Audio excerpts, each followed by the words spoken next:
Hey dudes, welcome to Splat from the Past, the only 80s themed horror and sci-fi show where things can get totally radical. Now today, I will be interviewing a gorgeous, and I do mean gorgeous lady, and I don't say that lightly, Cathy Podewell. You may remember her from the 1988 cult classic Night of the Demons. She's Judy, the girl who dresses as Alice in Wonderland. And I'm having her on the show today to talk about that. She was also on Dallas. She was also in this great TV movie of the week that nobody remembers called Earth Angel, but I remember it. I love it so much. And she was also on this 2-part episode of Growing Pains that I love, that I want to bring up as well. And then she got out of the game, and she's done a couple of like shorts and stuff last few years, and I want to find out if she's, back to stay in the acting world. I hope so. So, here is my interview with Cathy Podewell.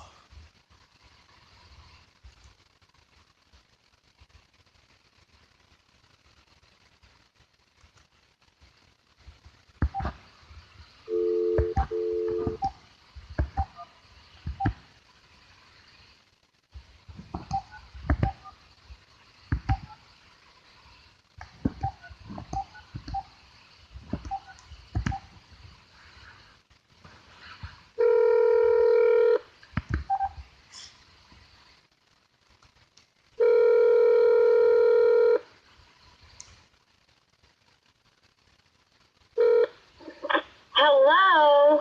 Hey, Cathy, welcome to the show. Hey, thanks for having me. Oh, my pleasure. My pleasure. I've always thought of you as one of the most beautiful women in the world, so thank you for coming on today. Oh, my gosh. That sure is a nice compliment. I'll take it. My pleasure. So, going back to the beginning, did you fall in love with acting early on? I did, and I got it in my head. I think that I wanted to be an actress because my grandparents were actors in Chicago. And my dad wasn't an actor. My aunts were jazz singers and artists, and my uncle was a drama professor. But I just thought it'd be so cool to carry on the Podewell acting name. And so in high school, I did theater, and then, yes, I went to college for theater and danced, kind of did both.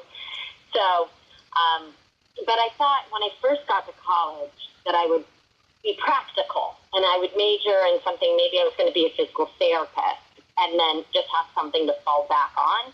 But I got cast in a play right away my freshman year, and that was it. I declared it my major, and the rest is history. Wow. And what kind of plays did you do growing up? Did you do like Romeo and Juliet? Did you play Juliet? No, I wasn't the lead. I actually kind of trickled into, I performed, like I was in the marching band, and I was in the concert band, and I became a cheerleader, and I danced all 4 years of high school.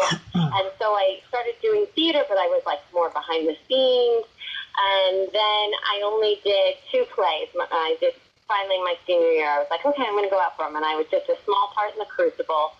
And then I had, in the comedy that spring, I did a character, very funny character. And so, ironically, I thought I was going to be a comedy actress, and then I spent 3 years on Dallas. I've done comedy. I have. But I just thought that was what I was going to do. And then I ended up crying for 3 years on Dallas, pretty much. So, and screaming in Night of the Demons. But, so that's it. And then college, also kind of small parts. Funny story, the big parts went to a fellow friend and acting student named Benjamin Splat. I'm sure you've heard of him. Yep. And so he was like Hecuba. Or not Hecuba. I'm sorry. Anyway, he got like the big juicy theatrical roles, but it was okay. I still was blessed. I got to work the pretty much 5 out of the 6 years that when I first got here, and gave it a shot before I sort of became a mom. I went into a hiatus, a self-imposed hiatus for the last 27 years, I think. Yeah. So it's been good. It's been really good. I was super blessed to have those years, and who knows, maybe I'll get back to it one of these days. Mm-hmm. I hope so. I did props backstage for musicals for many years, and that was a lot of fun. It's so much fun, right? Yeah. The only thing I don't like about it, though, is that I hear those stupid songs over and over again. Well, that's true. That is true. And, yeah, musicals, I guess, they tend to grate on you. But I also did props. I have a really funny story in high school. Not so funny to the actor, but in the Diary of Anne Frank, at the very end of the play, the father reads from Anne's diary. It's the climactic moment at the end of the play. And on the closing night, I forgot to put the diary onto the table to read from. Oh, my God, yeah. Sorry, so called wherever you are. Yeah, so not so good. But otherwise, yeah, props are really fun. Yeah. Oh, my God. My prop handling stories are a lot more politically incorrect because out in California, oh, my God, weird things happen backstage. Well, I grew up in Walnut Creek, California, so... Really? Tell me. Yeah! Okay. Well, let's see. Where are you? It said Reading on your phone number that just popped up. Is that where you are? I'm currently living here at the moment. Yeah, I'm originally from San Francisco. Where? In the city? No, San Mateo. Oh, San Mateo. Yeah. What high school did you go to? San Mateo High School. But you're a lot younger than me, so I'm not even going to figure out if we know anybody. But well, I will. That's funny. Okay, you're a Northern California kid. Right. Well, I will tell you, the actor Dennis Haysbert grew up with my mother. Oh, wow. Yeah, they went to elementary, middle, and high school together. Same class and all. That's cool. He's so great. Oh, my gosh. Yeah. Great actor. And a good man, too. Great actor. Yeah, I've heard, actually. I know that with somebody that worked with him on... Did you play the president in something? Oh, yeah, 24. In 24, right. Yeah. Yeah. My neighbor was the producer, and I can't remember what he did on it, but anyway, said he was a super nice guy. Nice. Yeah, so Northern California, a lot of backstage politically incorrect stories you have. Do tell. Okay, here's one good one. Yeah, just give me one. During my senior year in high school, I was doing this play called The Pajama Game. They made a movie out of it back in the day, in the 50s or whatever. And there was this one girl in the play. I never would have expected this from her. She, for like 3 years leading up to that point, she was just she came off very prudish and very conservative and clean. But she was giving all the boys blowjobs backstage. And yes, and I got to partake in that. And about a year later, we're talking on, this was before Facebook and social media. We had AOL back then. And we're talking on AOL, and I was like, oh, remember, what we did backstage? And she's like, yeah. She's like, I think last year was my retirement year because, she was a senior that year. She's like, I don't think I want to do it anymore. I was like, oh my God, I still can't believe you did that, And she said, remember, it's our secret. And I was like, of course, right?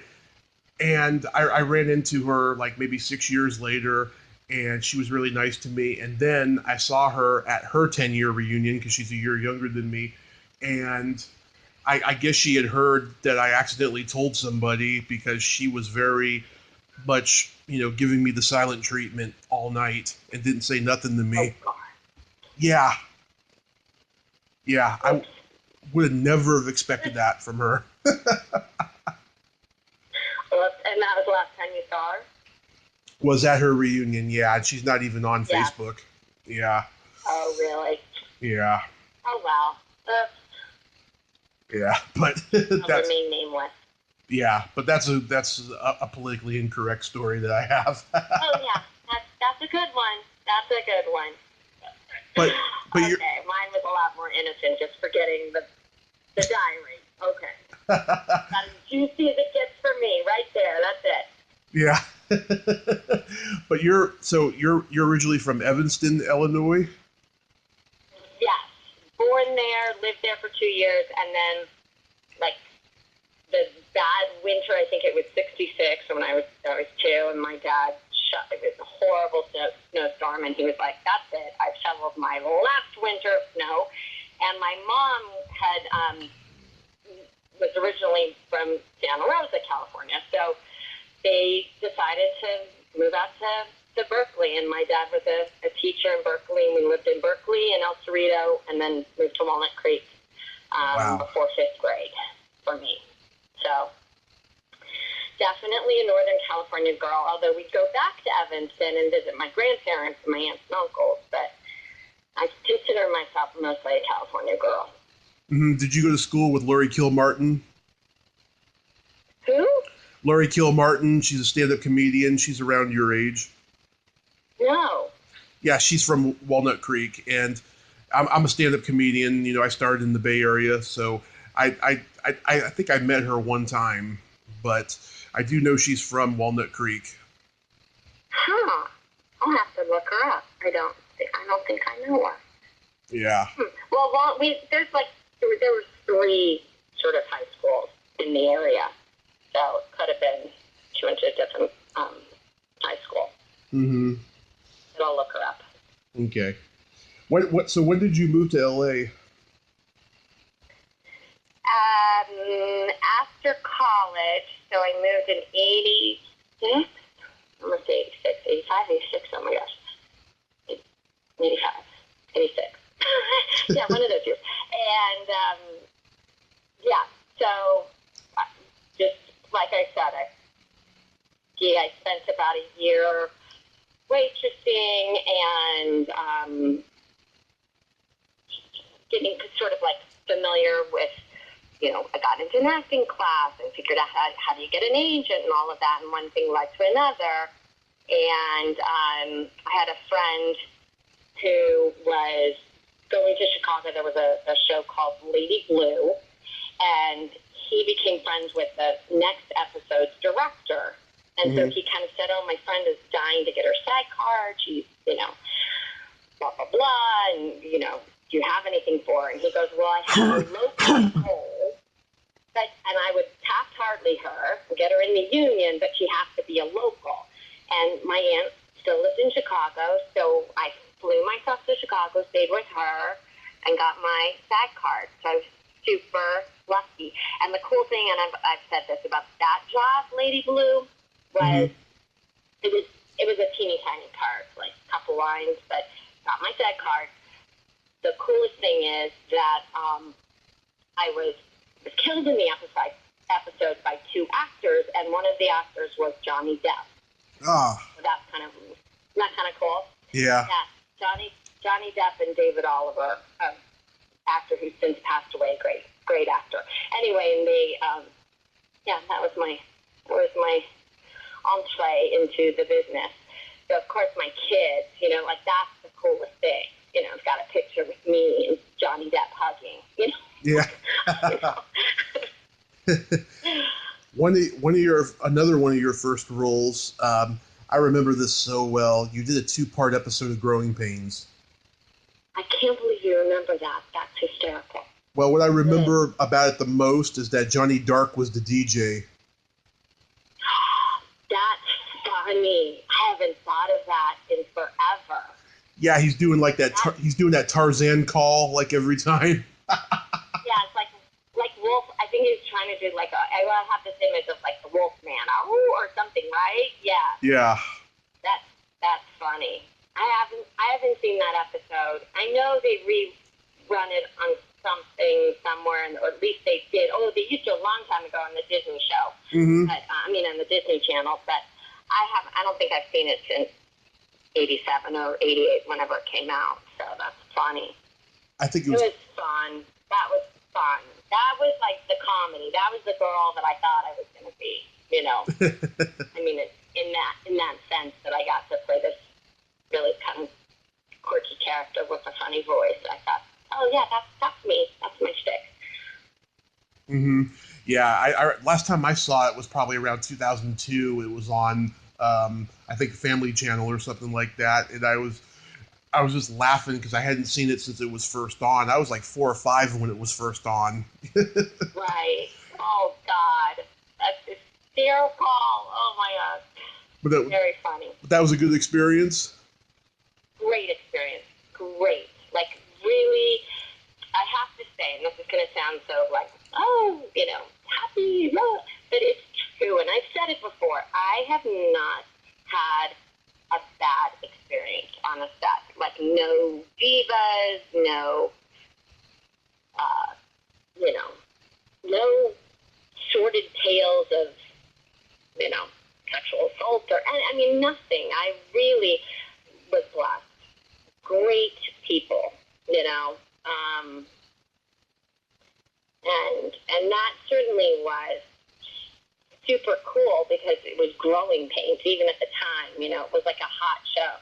Mm-hmm. It was something that I think I had maybe seen, so that was also kind of cool. Like I knew who everybody was. Whereas when I got Dallas, I had really never watched Dallas. I knew who, obviously, the whole world with the Who Shot JR. Everybody knew who, the basic characters were, but I hadn't watched the show, so it didn't have, the meaning when I first got on. I mean, I knew I was going on to a classic show and was beyond thrilled, but I just remember being like just a little bit of buzz, with the Growing Pains episode, because it was like, Kirk Cameron, oh my gosh, even though he was years younger than me, we played the same age, but yeah, it was fun.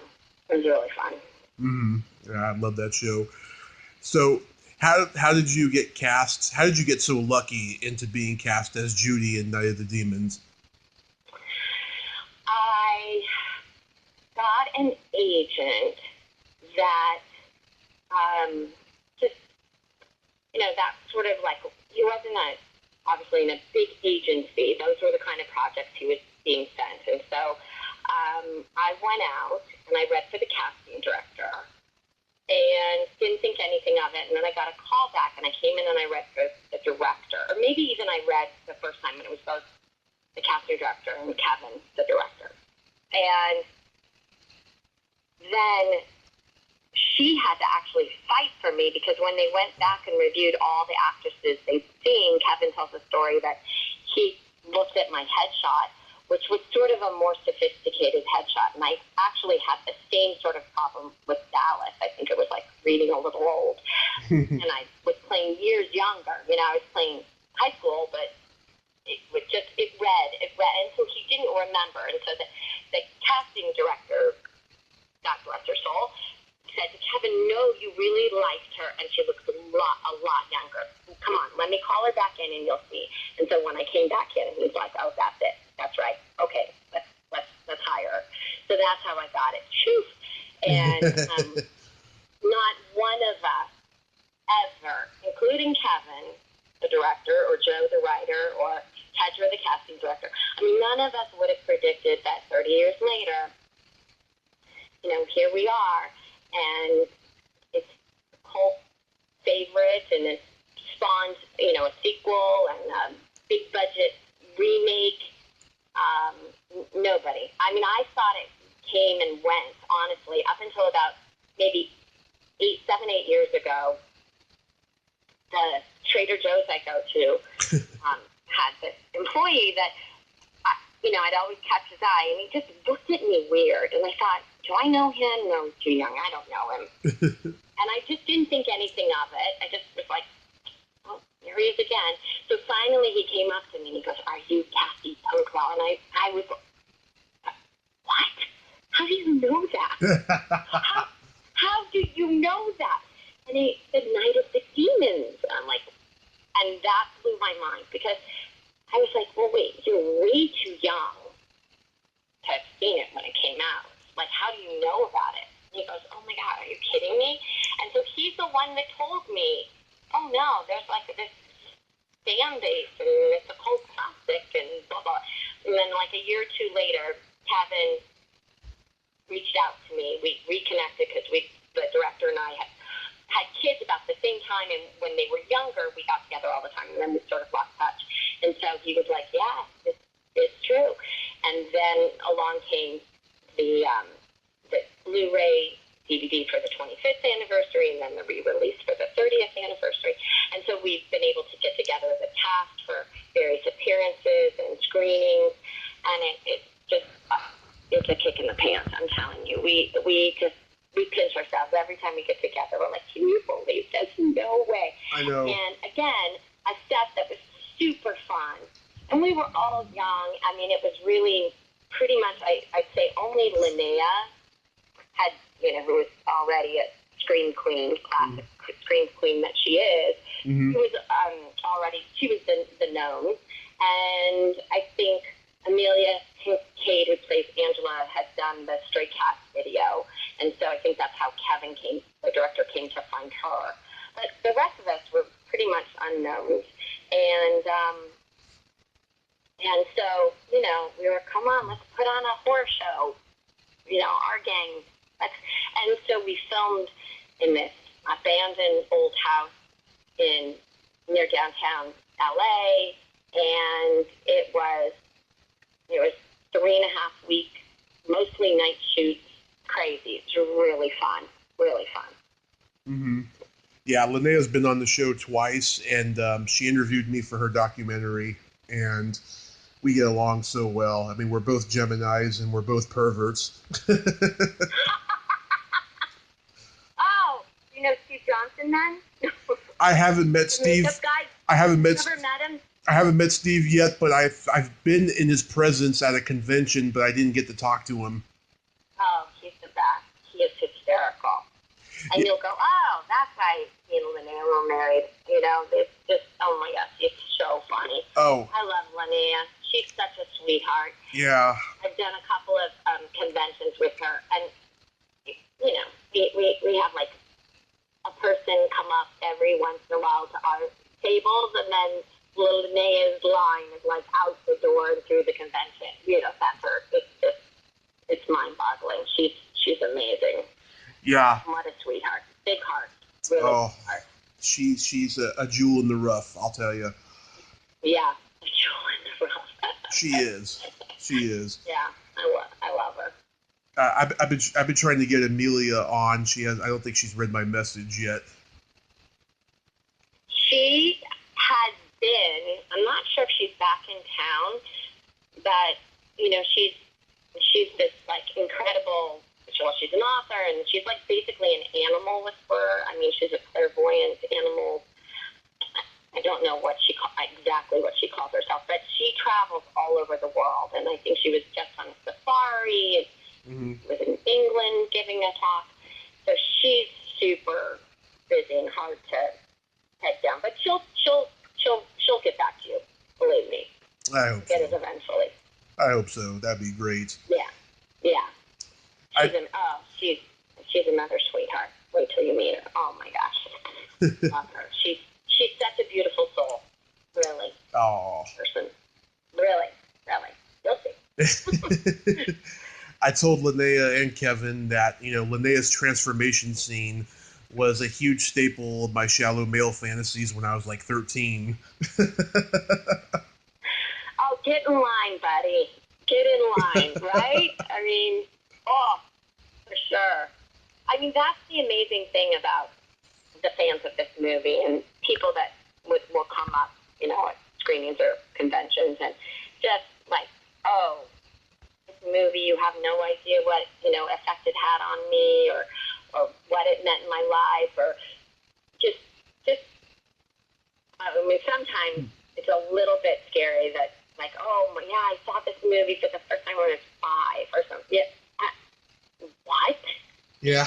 Like the idea of a 5-year-old seeing that movie is just mortifying. But yeah, it's really, really, really cool, the impact. And the first convention, I've only done a few, but the first one I did like 5-6 years ago was for a reunion of Dallas cast.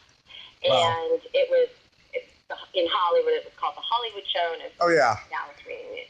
But I could not believe, this is why I think I called Kevin. I'm like, oh my gosh, this cult, Night of the Demon cult thing really is true from my Trader Joe guys.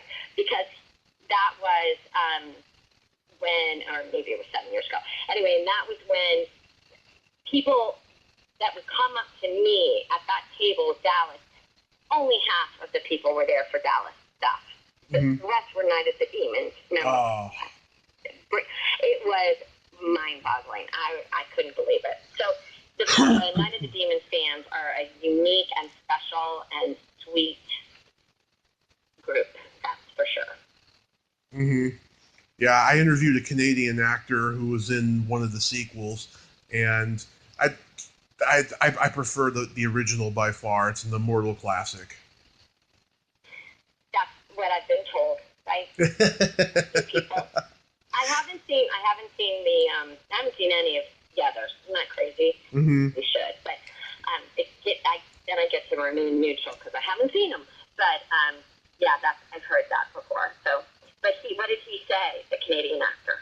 Oh no, he was just giving me anecdotes about the movie and stuff. He's not even though he's been in a lot of horror movies, he's not a big horror guy, and he didn't see the original, so it was just another job to him. Right, exactly. He said he hated all the fake blood that was squirted on him. Oh, that's funny. Yeah. Hey, if you're going to be in a horror film, get ready to scream. I mean, I was so lucky I didn't have any makeup, prosthetics, no makeup for me, other than some smudges and some dirt. But you look. So you talked to Amelia, how many hours she spent to put it on and take it off. I mean, Linnea too, but. Yeah, but you looked so adorable in that Alice in Wonderland outfit. Thanks.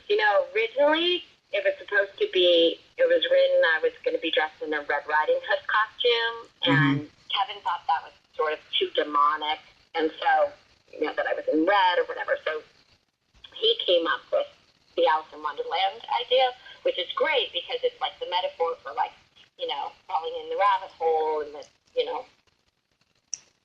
the story that I've gotten myself into kind of thing. And so I thought that Alice in Wonderland costume is pretty brilliant, I must say. I'm definitely going to be putting that picture on the thumbnail of this video. I just hope that people don't think that you're the girl in the Tom Petty video. Wait, what Tom? Oh, the falling? The Don't Come Around Here No More, the Alice in Wonderland on Acid video. Oh, I know exactly what you're talking about. That's funny. Yeah. Well, that's okay. You make it as many clicks on that. Tom Petty, he's awesome. Why not? Yeah. Karen Erickson played your mom. That was like her last movie.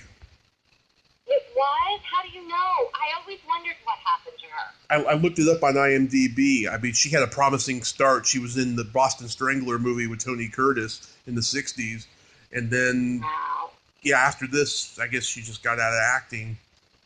Oh, I had no idea, because I never saw her again. I always wondered.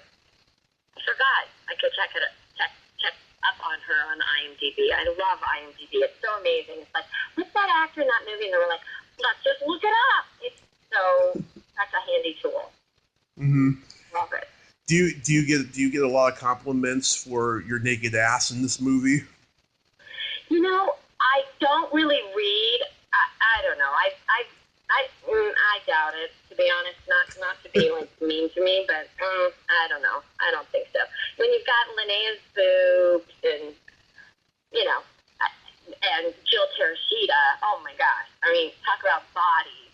Yeah. Those are the bodies worth talking about. Yeah.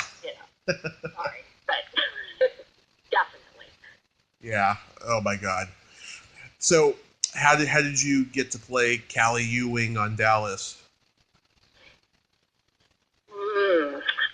It just was a regular, another audition, and I read for the casting director, then got a call back for Leonard Katzman and the casting director. Leonard Katzman was the producer of Dallas, and then he brought me back, and I think I was one of, like, at that point, maybe like 3-4 other girls, and we all read with Larry Hagman. And in the casting, director's office, it was just the 4 of us. And I mean, Larry Hagman, JR. And I was so nervous. I was fully prepared, so I wasn't nervous about that. I was just really, and he was so sweet and so funny. And I got really, I got a blotchy, flustered chest. And it kind of fit with the character I was playing, and anyway, I think my blustery red chest was kind of what sold Larry on me and the chemistry, and so, but I didn't know, and I was my fiance, who's now my husband of almost 30 years. At the time, we were going back to Cleveland to visit his family, so I didn't think there was any more callbacks. I figured they would just decide. And I'm in the airport. We just got to Cleveland, and my manager has them page me in the Cleveland airport. And I get on the phone, and she was like, I thought I was calling you to come back for another read, but no, never mind. And I was like, oh, shit. And then she goes, you got the job. So, but you have to come home because you have to go to Dallas and film. And so anyway, it was beyond thrilling and worked out great because the role was only for 6 or 7 episodes. And it turned out that it just was an interesting storyline, and they decided to keep me around, and I ended up staying for 3 seasons. So that was a good deal. That was a really good deal. And again, I felt like the cast, who'd been together already at that point for 10 years, completely embraced me and made me feel a part of the family. And, oh my gosh, such incredibly nice people. Especially Larry. I can't say enough things about Mr. Hagman. I miss him terribly. He was a gem. So sweet to me. Included me. He and Patrick would have, they were best buddies. And Linda too, but Patrick would be around in these scenes, and they'd have lunch together in Larry's trailer. They'd invite me. I was a nobody. I was just new to this show. So those kinds of things, just super blessed. Yeah, it was great. I used to watch with my grandmother. I had a crush on Cherie J. Wilson. Oh, I just saw Cherie a week and a half ago. Oh. Yeah. Yeah, that's a good one to have a crush on. She's a beauty, that's for sure. Well, I'm going to tell her next time I see her. Oh. I love it. Oh, she's so sweet. Yeah. She was my buddy because her character got romantic with Patrick Duffy's character, Bobby, and so the 4 of us, Larry and my character, the 4 characters went to Europe. And so when we went and we filmed in Russia and Austria and Vienna, Austria, and Salzburg, and then to Moscow. We hung out the whole time, Cherie and I. So we bonded completely, and I love her. So I'm gonna tell her you had a crush on her. Oh, thank you so much. You're welcome. So tell me about Beverly Hills Brats. So Beverly Hills Brats, I'm trying to think where that fell. That was before Dallas. And I was lucky to get that too, in that it was a movie produced by and starring Terry Moore. And Terry Moore was an older actress from the 50s that her her sort of like how she was known was she was Howard Hughes' Wife. Yeah. Wife? Yeah. Okay. So, and she was producing it with her then boyfriend, and Martin Sheen played my father, and Martin Sheen's wife Janet was also producing. And so their son Ramon Estevez played my brother, and my part was supposed to go to their daughter. And so I don't remember exactly what happened, like why she ended up not doing it, but that's how I got cast. And so, again, you know, at the time it was a job, and it was fun, and it, you know, with Peter Billingsley, you know, the kid from Christmas Story, played my little brother, who the movie's based around, and Burt Young, who was, oh my gosh, you know, in Rocky, which I'd seen like 15 times. So, I mean, so many layers of cool on that movie, and then my grandmother was played by, I can't remember her name, but she was Mrs. Thurston Howell from Natalie Island. Natalie Schaefer. That was, yes. Oh my gosh. That was, I mean, Martin Sheen was cool, Burt Young was cool, but that was my childhood right there. Yeah. So that was really fun. Really, really fun. Yeah. And I think Dallas was mentioned in that because I ran into Terry Moore right after I got Dallas, and she's like, "Isn't it funny how we talked about Dallas in the movie and then you got on the show or something?" So, yeah. Yeah, because I talked to Grant Kramer back in October, and he told me about you know, the whole pre-production process on the movie and how much fun it was and stuff. Wow, that's hysterical. What is Grant Kramer doing? Oh God, he told me and I forgot, but I'll look it up on IMDb. Yeah, I met him at a convention like the week before though, and he was a very nice guy. Yes, I remember him being very nice. Yeah. Okay, I'm gonna have to look it up. Cool. Yeah. I decided, oh, you just saw that on my resume. I didn't know like you actually like you know, knew somebody or talked about it before. That's hysterical. Yeah. It's kind of obscure. I mean, it's sort of like, it's very obscure. Well, I don't know if I've ever seen it. I think we went to a cast and crew screening. So I have such a fog when it comes to like my scenes, or I don't know. So that would be fun to sort of figure out how I could watch that. But. Well, how I discovered it when I was a kid. I can't remember what the movie was. I rented a movie that was on the same label as Beverly Hills Brats, Media Home Entertainment, and I saw the trailer for the movie at the beginning, and then I saw it a couple years later on USA Up All Night. Oh, that's funny.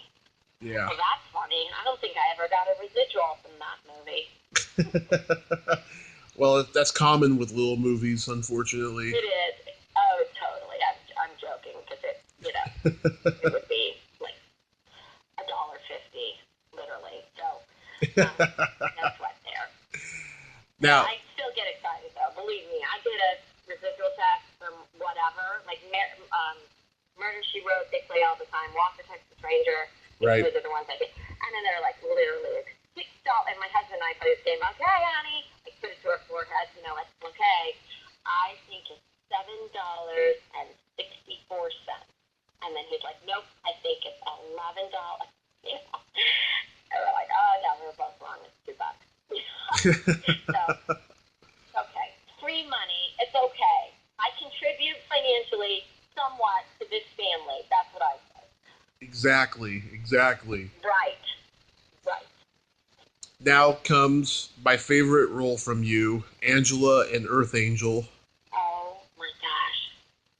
Yes. That is the funniest sentence right there. My favorite role from you, Angela from Earth Angel. Well, here's another funny sentence. You could get in line, I guess it's my nieces and nephews, because they would probably say the same thing, and they're probably about your age. Wow. So that's funny. Well, here's another funny sentence. Yesterday was the 28th anniversary since it aired on ABC. What? Yeah. That's weird. Gosh, 28 years, really? Mm-hmm. Oh, okay, I'm old. That's okay. It's all good. It's all good. I mean, my oldest son just turned 27 the other day, so that makes perfect sense. It was great. That, again, I sound now more like a geeked out fan than I think I've handled myself on any of these sets. Because, hindsight, we're like, oh my God, I worked with what? And I kind of forgot. And on that, so, oh my God, I worked with Mark Hamill. Like, what? So, yeah, Earth Angel. So much fun. Cindy Williams. I was the biggest Laverne and Shirley fan, so obviously Cindy Williams was amazing. And the funny thing was, Cindy Williams, Mark Hamill, and Eric Estrada. Yeah. And me. Yeah. So, they're supposed to be my age, and, I say the high school age, but they were all kind of play high school, which now it seems like so funny, but at the time it was like, oh, whatever, but that was, there's so many layers of great on that. Yeah. It felt amazing to work after Dallas.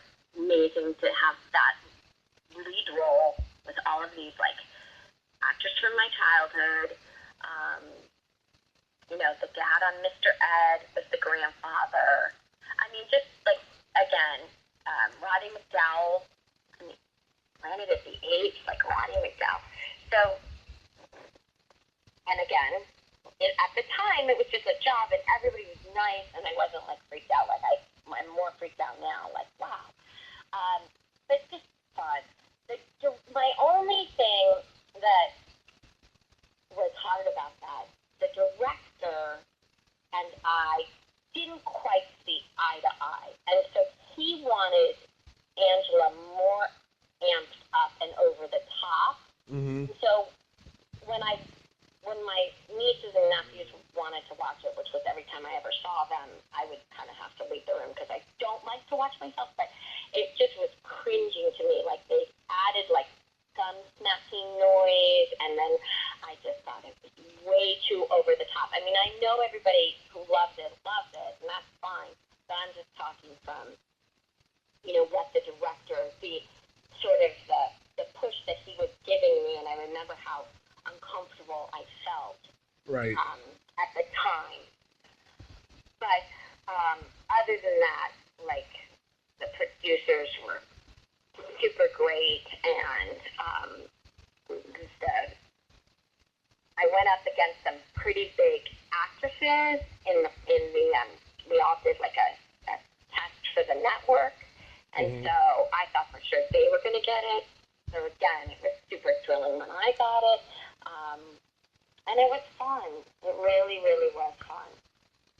Yeah, what I love about this movie is that it reminds me of The Heavenly Kid. Right. That somebody said that to me not that long ago. And right, exactly. And I think there's another movie that somebody else mentioned, and I can't remember what it is. But yeah, it has that feeling. I mean, it's fun and sort of predictable, but those that love it. So that's great. Yeah, because you bring, especially towards the end, you bring such an empathy and lack of selfishness to Angela that makes it so charming. Thank you. Yes. I love it at the end when you're dancing in the moon. It's so sweet. It's a great ending because it shows that she earned her wings and she can get through eternity with a saved soul. And she got to meet James Dean, which was the whole point for her. Yep. Right? That's how I remember it. And I remember thinking, because that was my mom's, childhood, girl crush. Childhood crush, I should say. And so, I could totally relate to that because of her. So, yeah, it was sweet. I found Rainbow Harvest on LinkedIn.com. What is she doing? Because I've looked on IMDb and there's like nothing. Okay, so What are you doing? Okay, so I was on Facebook and I was trying to find her on there, right? And somebody posted that what the name that she goes by now. I wish I could remember it. I'd have to go look back and look at it again. This was like 4 months ago or something. Did somebody told you her real name? The guy posted it on Facebook because he knows her or something. Oh. So apparently, she married a guy who was like well off, and they live in New York. And yeah, she's got his last name, and I think she changed her first name or something, and that's what she's doing now. And I messaged her, never heard back, and it's okay. She's entitled to live her life the way she wants and not talk about her old movie career. Right. But I did find her. And funny thing is, Cindy Williams is one of my favorite actresses of all time. And I'm really good friends with her manager. She's been on the podcast a couple of times, her manager, because she does other things besides managing. And I said, do you think you can get Cindy on my podcast? And she's like, Cindy doesn't do podcasts. And I'm like, I've heard her, though, do podcasts. And she's like, yeah, a few years ago when her book came out, but she's not going to do them now and stuff. I'm like, yeah, but, tell her, we're friends and, I love her so much and stuff. And she's like, well, if we're all ever in the same town, I promise you I will introduce you to her. And I'm like, oh, that'd be awesome. Okay, I'm going to keep my fingers crossed for you. She's such a sweetheart. Yeah. Oh, my gosh. It comes out. Couldn't have been sweeter. It was like everything I wanted her to be, and she was. It comes out in her performances. Yeah. Oh my God. Yeah. It almost. So I don't think I told her. Mm-hmm. Be insulting, but my best girlfriend Karen Sturgeon and I would like kind of role play Laverne and Shirley, and of course we both wanted to be Laverne, and neither of us wanted to be Shirley. So anyway, I didn't tell Cindy that, but yeah. Well, yeah. It was a great show. Oh yeah, Laverne and Shirley is my favorite sitcom, and it's almost weird when I hear the stories about all the drama that went on behind the scenes because it's so uncharacteristically like the stories I've heard about Cindy and Penny Marshall for that matter. Right. But it was mostly a writer issue, because Cindy wasn't. What was it? I don't know those stories. What was going on? Well, okay, so Cindy came from movies and she was in a series for the first time in her life, and she just felt like she wasn't given an opportunity to be funny like Penny was, and so there'd be issues about jokes, for Laverne to say, or for Shirley to say, I should say. For Shirley to say, and like I don't know, her manager would come onto the set and like he would like use a stopwatch to like see how many how many laughs Shirley had in the script and all this weird stuff, and like it was like a writer's nightmare on her end just because her manager was trying to get more laughs for her into the show, and there was drama that way. Well, it makes sense. I mean, that's why my girlfriend and I wanted to be Laverne. She was way more funny. She wasn't as, she wasn't uptight like Shirley, but I thought Shirley was funny in her own way. Yeah. It's really interesting to hear. That's crazy. But yeah. I guess you have to fight for what you think's right for yourself. But like if it causes drama on the set, then that's Oh yeah, I had Squiggy on the show. Lucky. Mm-hmm. Didn't have any of that. Yeah, I had Squiggy on the show, David Lander, and he told me there was this one script he got. It was so terrible. He right in front of all the writers, he used his lit cigarette to burn it because it was so terrible. Oh my God. Yeah. Okay. Wow. Yeah. And it's like, oh my gosh, that's hard. When comedy is bad, as you know, mm-hmm. or you feel like you can't. Yeah, that's hard. That's worse than bad comedy is way worse than bad drama. There's nothing worse than doing comedy that's not funny, Right. And that's being forced to, Yeah, and that's where the integrity of it comes from, and there, and you when you see a writing staff for a show, these guys are like Harvard educated, and they don't really know what it's like to be a comedian and stuff. They only think they know what's funny, and some of them do. I mean, some of them did have like a sketch comedy background and stuff, but mostly it's just these guys who don't know what's funny, and that's the unfortunate part about TV hiring those kind of guys, Yeah, right. And then it's like nails on a chalkboard. Yeah. Awful. Exactly. So, okay, you kind of said this before, but what made you leave the business completely? It was the family starting. Well, I decided. Okay, and this is very apropos. Coming off of the horrible day that was yesterday with Luke Perry's death. Oh. But when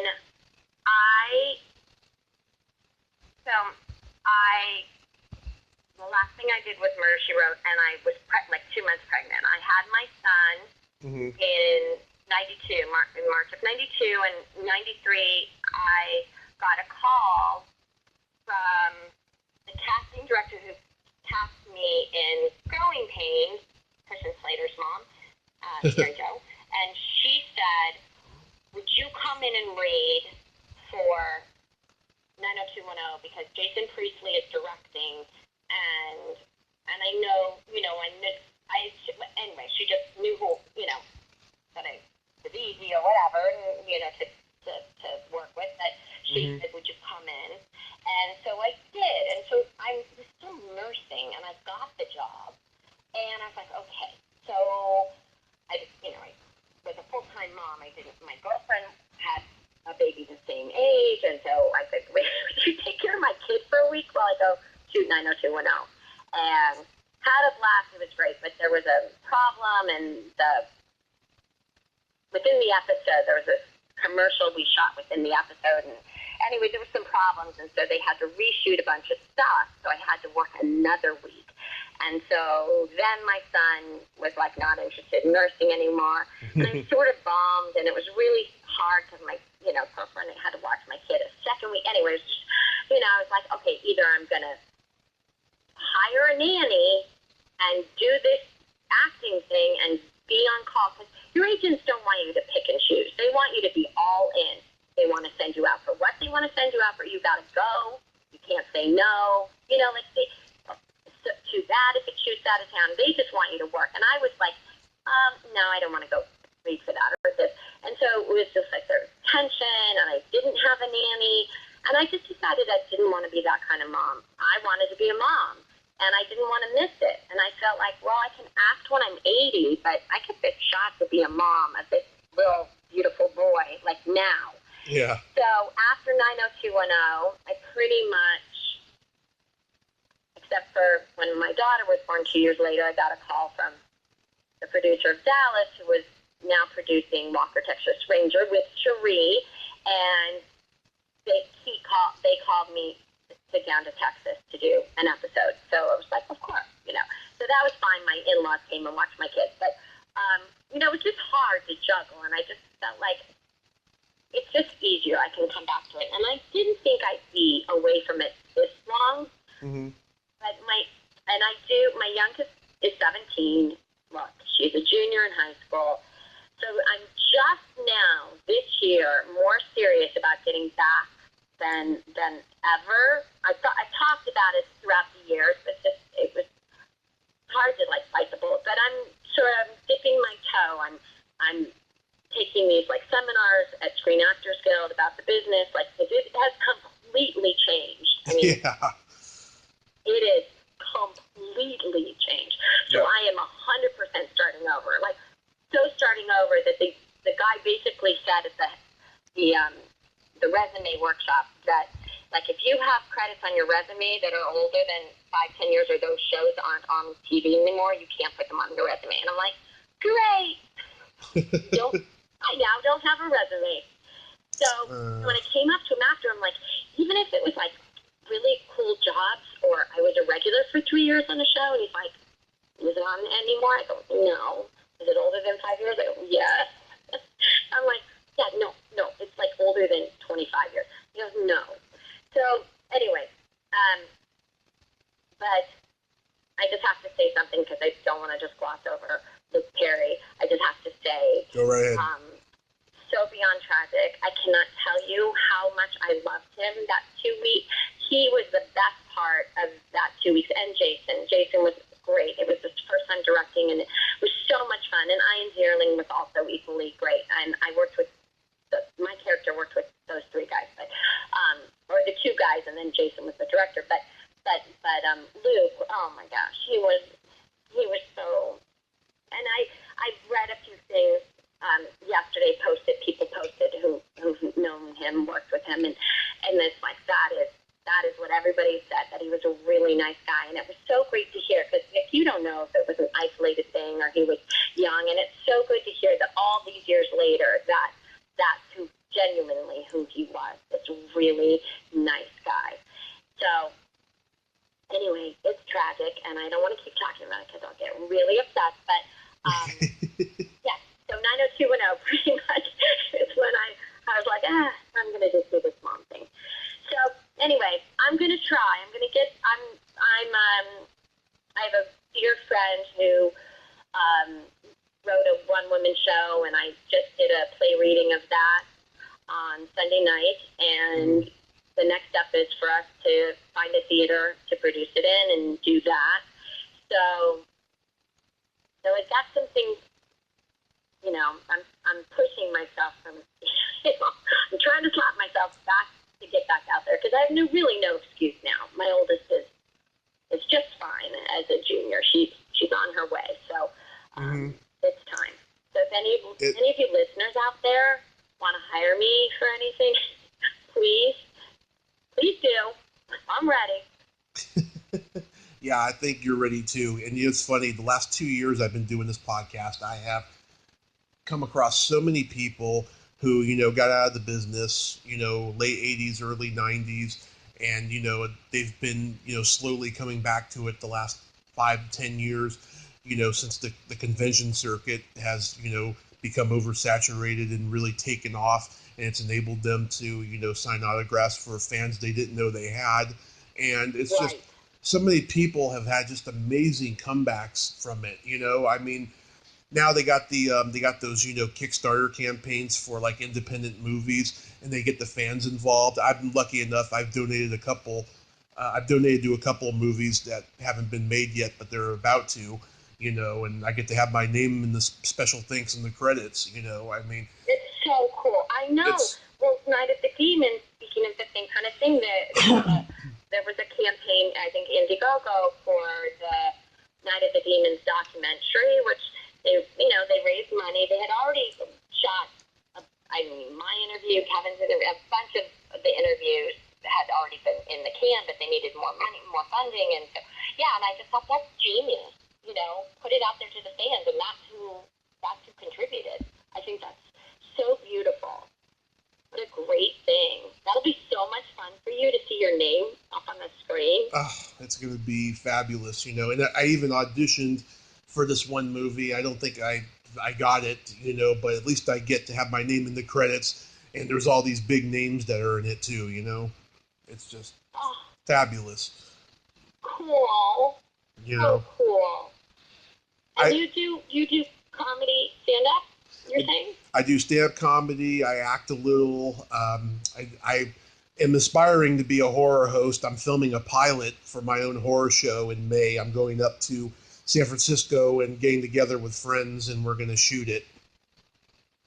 That's so cool. It's like my friend who's writing these one-man and one-woman shows. He was an actor, and he created work for himself, and he is so super successful. He's I'll give a plug to Tom Dubin. If you ever see a production of Wiesenthal about go see it. He is amazing. And so I just love that, like, you know, creating content for yourself and making it happen. There's so much opportunity out there that it is kind of mind-boggling too. Like, there just seems to be that's why I'm like, why not? I mean, there's so much work, there's so much content on so many different, you know, platforms that, Yeah. you know, I see. I mean, maybe I know I'm starting over. I got that, but I'm still excited. I'm still almost as optimistic as 30 years ago when I was just starting out. You know, I'm almost that optimistic. You know, it's hard because obviously, you know, I'm not the young ingenue anymore, but I feel like I'd work. You know, I'd work. So we'll see. Yeah, the guest. Good luck to you. That's great. I'm gonna. Oh, Will you let me know when you do anything so I can? of course. Can watch. Of Okay, course. cool. And my guest I had on earlier, she's got a one-woman show in New York premiering next week, and yeah, I mean, just the one person show now is starting to become bigger than it used to be. Yeah. Well, I mean, if it's written well, it's so interesting. It's mesmerizing. I don't know. It's and if I end up doing that, the flip side of it is like, wow, it's 28 pages of stuff. It took me an hour and 15 minutes to read it, and I didn't stop. Like we didn't take an intermission. So it's crazy to think, like, can my brain memorize 28 pages of dialogue? Like, you know. So, but it's really, that's so cool, and especially she's in New York, huh? Mm-hmm. Good for her. Yeah.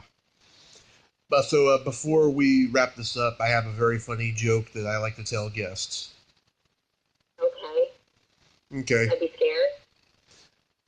I don't know. I mean, did that story earlier scare you? No. Well, that's why I asked. I had a feeling it would sort of be, you know. Okay, lay it on me. Okay, everything I say and do is politically incorrect. Okay. But can I just tell you? Mm-hmm. I'm in Los Angeles, and I should not utter these words, but I love politically incorrect. Done well, for sure. You know what I mean? So, yeah. Okay, lay it on me. Okay. So Cinderella is about to go to the ball, and she's on her period. And the fairy godmother gives her these magic tampons and says to her, okay, you can go to the ball, but you have to be home by midnight or else they'll turn into a pumpkin. And Cinderella says, okay, fairy godmother, I will. So 12:30 rolls around, and the fairy godmother is pacing around the house because Cinderella hasn't shown up. Then she finally does show up at 4 a.m., and she's stumbling drunk. And fairy godmother says, where were you? You were supposed to be home at midnight. And Cinderella says, I'm so sorry, fairy godmother. I met this great guy, and we danced all night. His name was Peter Peter.